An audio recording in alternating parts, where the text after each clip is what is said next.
اچھا شادی کی ایج فار ایگزامپل بلوغت ہو گئی, چاہیے آپ ایک 18+ ہو گئے.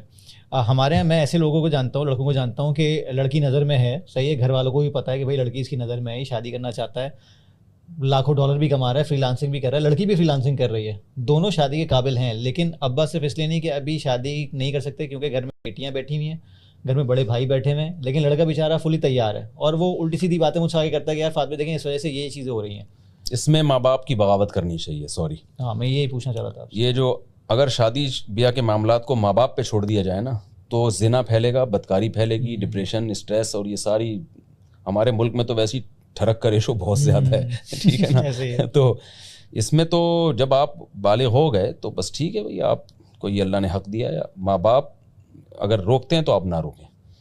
اور ویسے بھی آپ دیکھیں نا, آپ کہہ رہے ہیں کہ میری بیٹیاں بیٹھی ہوئی ہیں تو اس لیے آپ اپنے بیٹے کو نہیں کرنے دے رہے, تو دوسرا بھی تو آپ کی بیٹیوں سے اس لیے نہیں کر رہا کہ اس کی بیٹیاں بیٹھی ہوئی ہیں. ہاں صحیح.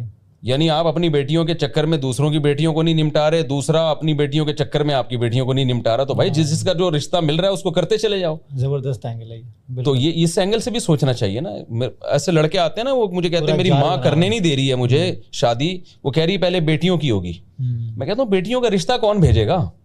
جو لڑکے بیٹیوں کے لیے رشتہ بھیجتے وہ اس لیے تو نہیں کر رہے کہ ان کی بہنوں کی بھی شادی نہیں ہو رہی ہے.